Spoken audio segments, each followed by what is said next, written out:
Quelque chose d'inhabituel et de puissant est en train de se produire en Israël en ce moment.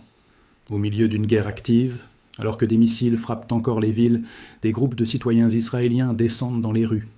À Tel Aviv, des gens ont manifesté ouvertement, exigeant que le Premier ministre Benjamin Netanyahou démissionne. Pensez-y un instant. Ce n'est pas une période de paix, ce n'est pas une saison politique calme. C'est la guerre, les sirènes retentissent, les gens courent vers les abris. Et malgré tout, des citoyens sortent pour protester contre leur propre gouvernement. Certains manifestants portaient des tenues ressemblant à des uniformes de prison, accompagnés de masques de Netanyahou. D'autres portaient des messages simples mais forts sur leurs pancartes « Refusez la guerre ». Leur message est clair. Ils croient que cette guerre, en particulier la campagne contre l'Iran, ne concerne pas la sécurité. Ils pensent qu'elle concerne la politique. Plus précisément, ils pensent qu'il s'agit de maintenir un seul homme au pouvoir. Dans le même temps, l'Iran a lancé vague après vague d'attaques de missiles dans le cadre de ce qu'il appelle l'opération True Promise 4.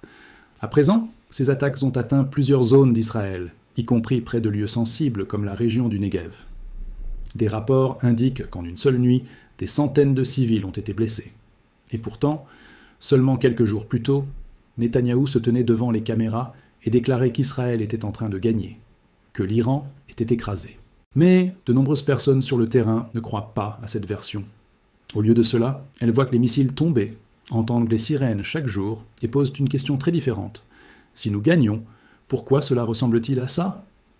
Cette tension entre ce que disent les dirigeants et ce que vivent les gens est exactement ce qui alimente ces manifestations. Et ces manifestations ne sont pas apparues du jour au lendemain.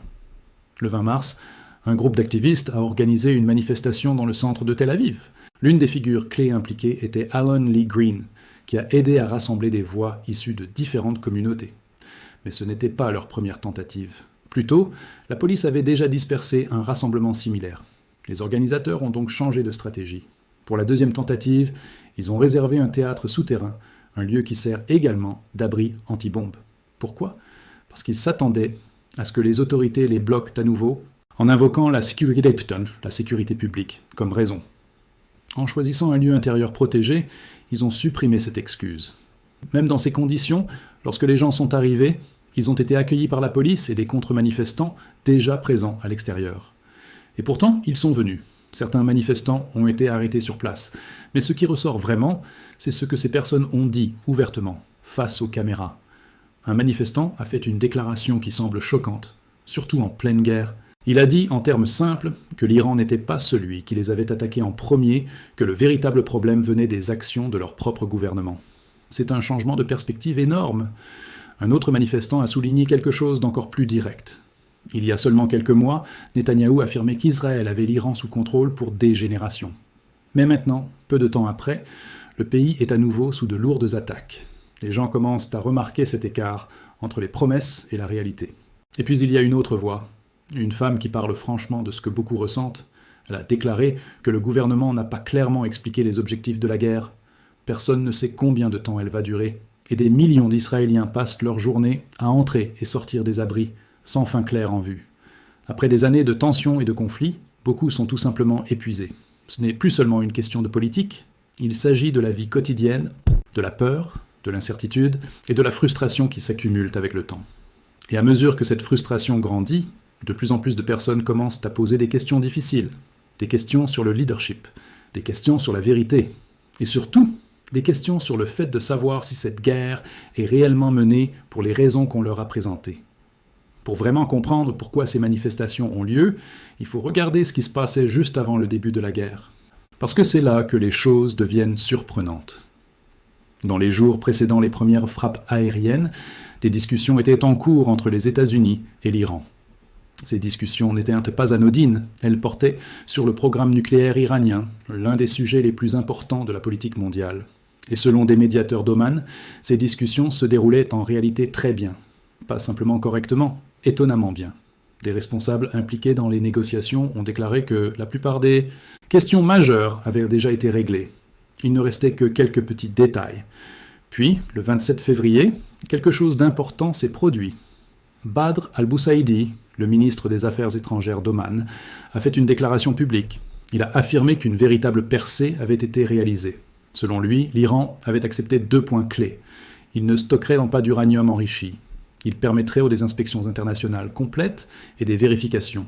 Si cela était vrai, cela aurait été très important. Cela aurait pu réduire les tensions, et peut-être même empêcher un conflit. Mais c'est ici que la chronologie prend un tournant brusque. Un seul jour plus tard, les bombardements ont commencé. Aucun long délai. Aucune détérioration progressive des négociations. Juste 24 heures entre une percée diplomatique annoncée et le début d'une campagne militaire. C'est ce détail que de nombreux manifestants pointent désormais du doigt. Parce qu'il change complètement la façon dont on perçoit cette guerre. Si les négociations étaient proches du succès, alors pourquoi passer à la guerre si rapidement? La guerre était-elle inévitable? Ou était-ce un choix? Cette question se trouve maintenant au cœur du débat public. Et cela mène à quelque chose d'encore plus complexe, à l'intérieur même d'Israël. Parce que si l'on observe l'opinion publique, on découvre quelque chose qui ne semble pas logique au premier abord. Des sondages récents montrent que le pays est presque parfaitement divisé. Les partisans de Netanyahou et ses opposants sont presque à égalité en termes de force politique. Aucun des deux camps n'a suffisamment de pouvoir pour prendre totalement le contrôle. Mais voici la partie étrange. Même si le pays est divisé sur Netanyahou, la guerre elle-même conserve du soutien. On se retrouve donc dans une situation où beaucoup de personnes ne font pas confiance aux dirigeants, mais soutiennent tout de même l'action militaire. Cela crée une sorte de piège politique. Parce que tant que la guerre continue, il devient beaucoup plus difficile de retirer la personne qui la dirige. Par exemple, le leader de l'opposition Yair Lapid a déclaré publiquement qu'il cesserait de tenter de renverser le gouvernement pendant ce qu'il a appelé une guerre juste. Pensez à ce que cela signifie. Même les rivaux politiques prennent du recul, non pas parce qu'ils sont d'accord avec Netanyahou, mais parce que contester le leadership en temps de guerre peut être perçu comme dangereux ou antipatriotique. Pendant ce temps, des activistes comme Alan Lee Green ont souligné la contradiction. Il a expliqué que de nombreuses figures de l'opposition affirment être contre Netanyahou, tout en soutenant la guerre, sans reconnaître que cette guerre contribue justement à le maintenir au pouvoir. C'est comme deux idées incompatibles, mais qui se produisent en même temps. Et certains analystes sont encore plus directs à ce sujet. Des auteurs du journal Haaretz ont affirmé que la menace venant de l'Iran profite en réalité politiquement à Netanyahou. Parce que, en temps de guerre, les manifestations peuvent facilement être présentées comme un affaiblissement de la sécurité nationale. En termes simples, la guerre crée de la peur. La peur crée de l'unité. Et l'unité rend plus difficile la contestation du pouvoir. Ainsi, plus la guerre dure, plus il devient difficile de remplacer la personne qui la dirige. C'est pourquoi certains manifestants affirment que ce n'est pas seulement une question de politique étrangère, c'est une question de pouvoir. Ils pensent que la guerre agit comme un bouclier qui protège le gouvernement des critiques.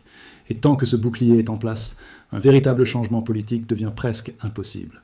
Mais pendant que tout cela se passe à l'intérieur d'Israël sur les plans politiques et sociaux, quelque chose d'autre se produit à l'extérieur de ses frontières. Quelque chose qui raconte une histoire très différente de celle présentée lors des conférences de presse. Parce que pendant que les dirigeants parlent de victoire, les missiles continuent d'être lancés, encore et encore. Regardons maintenant la partie de l'histoire qui est souvent simplifiée, les combats eux-mêmes. Parce que pendant que les dirigeants font des déclarations fortes, la réalité sur le terrain raconte une histoire bien plus complexe. L'Iran mène des attaques répétées de missiles et de drones dans le cadre de ce qu'il appelle l'opération True Promise 4. À présent, ces attaques se sont produites en dizaines de vagues, encore et encore sur une courte période. On parle d'une pression constante, pas d'une frappe unique. Certaines de ces attaques ont visé des sites militaires. D'autres ont atteint des zones proches de grandes villes et de lieux sensibles. Des endroits comme Tel Aviv et des régions voisines ont été touchées, ainsi que des zones proches d'infrastructures importantes. En termes simples, ce n'est pas une guerre lointaine qui se déroule ailleurs. Elle se fait sentir à l'intérieur d'Israël, et le rythme de ces attaques est important. En seulement quelques semaines, des frappes ont été lancées presque quotidiennement. Missiles et drones sont utilisés en alternance, montrant que l'Iran a toujours la capacité de continuer. Cela seul soulève une question sérieuse. Si un camp est écrasé, comme cela a été affirmé, comment peut-il encore répondre aussi fréquemment? Maintenant, pour être clair, toutes les affirmations faites pendant une guerre ne peuvent pas être entièrement vérifiées en temps réel. Les deux camps font des déclarations, et certains détails sont difficiles à confirmer de manière indépendante, mais le schéma global est difficile à ignorer. Les attaques continuent, leur fréquence est élevée, et elles ne se sont pas arrêtées. Et puis il y a le côté humain de tout cela. En quelques semaines seulement, l'impact à l'intérieur d'Israël a été lourd. Des civils ont été tués, des milliers ont été blessés, des maisons, des bâtiments et des espaces publics ont été touchés. Dans un cas, une frappe de missile à Tel Aviv a tué un civil et en a blessé de nombreux autres. Dans un autre, une zone résidentielle et un lieu de culte ont été touchés, causant plusieurs morts. Il y a eu des frappes touchant des ouvriers du bâtiment, des couples âgés chez eux et des familles prises au dépourvu. Ce ne sont pas seulement des chiffres, ce sont des gens ordinaires. Et dans tout le pays, des millions de personnes vivent avec des alertes constantes. Les sirènes retentissent, les gens arrêtent ce qu'ils font, ils courent vers les abris. Cela ne se produit pas de temps en temps. Cela se produit chaque jour. Un manifestant à Tel Aviv l'a décrit de la manière la plus directe possible. Les gens courent vers les abris encore et encore, mais ils ne voient aucun objectif clair ni fin à la situation. Ce sentiment, de danger répété sans but clair, alimente la frustration. Parce que lorsque les gens entendent que tout va bien, mais que leur vie quotidienne semble instable et dangereuse, la confiance commence à s'effriter. Et c'est là que tout revient à la question du leadership. Parce que pendant que tout cela se produit, le Premier ministre Benjamin Netanyahou continue de faire des déclarations très fortes. Il affirme que les capacités de l'Iran sont en train d'être détruites, que leurs systèmes sont démantelés, que la victoire est à portée de main. Mais en même temps, les attaques ne se sont pas arrêtées. On se retrouve donc avec deux réalités. Des déclarations officielles affirmant que des progrès sont réalisés, des expériences quotidiennes montrant un danger constant. Et lorsque ces deux réalités ne correspondent pas, les gens commencent à poser des questions, pas seulement sur la guerre elle-même, mais sur la vérité qui l'entoure.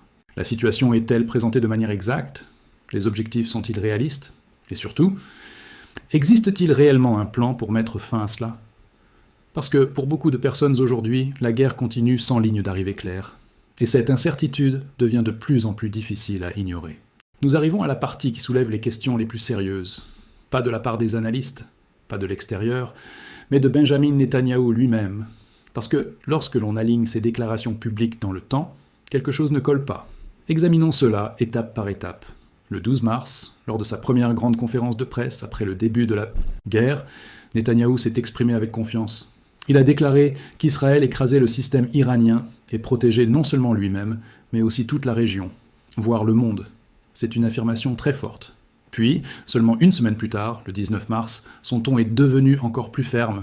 Il a déclaré que l'Iran n'avait plus la capacité d'enrichir de l'uranium, ni de construire des missiles balistiques. Il a parlé de détruire complètement leurs capacités. Mais dans cette même conférence, il a admis quelque chose d'important. Il a dit qu'il n'y avait aucune garantie que le gouvernement iranien tomberait réellement.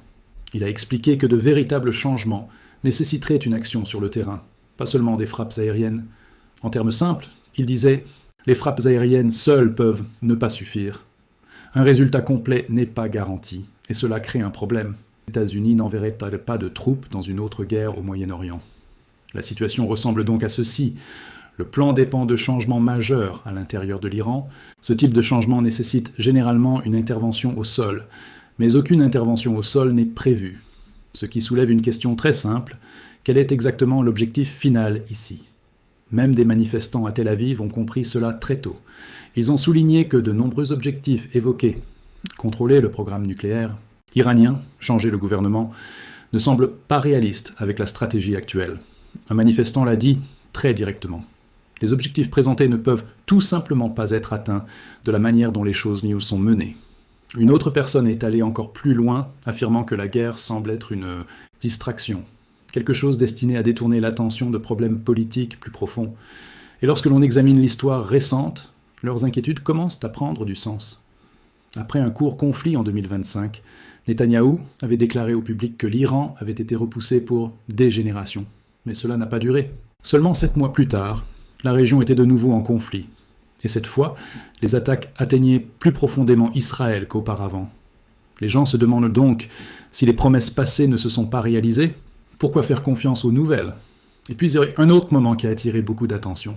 Le 18 mars, Israël a mené une frappe sur un important site de gaz naturel, connu sous le nom de South Pars Gas Field, l'un des plus grands au monde. Ce qui a rendu cette situation inhabituelle n'était pas seulement la cible, c'était ce qui s'est passé ensuite. Trump a déclaré publiquement qu'il n'était pas au courant de cette frappe à l'avance. Plus tard, Netanyahou a confirmé qu'Israël avait agi de manière indépendante et a également indiqué que les États-Unis avaient demandé à Israël de ne pas poursuivre d'autres attaques similaires. Cela révèle quelque chose d'important. Même des alliés proches ne sont pas toujours parfaitement alignés sur ce qui se passe. Et lorsque la coordination commence à se fissurer, cela peut créer de l'incertitude. non seulement dans la stratégie, mais dans l'ensemble de l'orientation du conflit. En même temps, derrière les gros titres et les discours, un autre facteur influence discrètement tout, le temps. Selon la loi israélienne, le pays doit tenir ses prochaines élections d'ici fin octobre 2026. Il existe également des délais liés au budget national. Si ces délais ne sont pas respectés, cela pourrait automatiquement déclencher des élections plus tôt. Et c'est ici que tout se relie aux manifestations. Certaines figures politiques ont déjà suggéré que les élections pourraient être retardées ou modifiées, éventuellement pour tirer parti de la situation actuelle. Parce que, en temps de guerre, appeler à des élections peut facilement être perçu comme risqué ou déloyal. Parallèlement, des rapports du journal Haaretz indiquent qu'il y aurait même eu des tentatives de modifier la supervision juridique liée au processus électoral. Si cela était vrai, cela soulèverait de sérieuses inquiétudes quant au fonctionnement du système sous pression. Ainsi, lorsque des manifestants descendent dans la rue pour réclamer des élections, ils ne parlent pas seulement de politique en général. Ils parlent de calendrier, ils parlent d'équité, et ils parlent de savoir si la situation actuelle est utilisée pour retarder la responsabilité. Un manifestant l'a résumé de la manière la plus simple possible. La guerre, telle qu'elle est, profite principalement au gouvernement en place. Ainsi, lorsque l'on prend du recul et que l'on regarde l'ensemble, un schéma commence à apparaître. La guerre était censée être courte, mais elle continue. L'ennemi était censé être affaibli, mais les attaques se poursuivent. Les objectifs étaient présentés comme clairs, mais semblent désormais incertains. L'issue était annoncée comme favorable, mais n'est pas garantie. Et en même temps, les élections approchent, la pression politique augmente et les manifestations deviennent plus bruyantes. Tout cela mène à une dernière question inévitable. Cette guerre concerne-t-elle réellement la sécurité à long terme, ou concerne-t-elle aussi le maintien au pouvoir ? Car au final, le plus grand défi pour Netanyahou pourrait ne pas venir des missiles ou des menaces étrangères. Il pourrait venir des personnes dans les rues qui exigent des réponses, exigent du changement et refusent de rester silencieuses.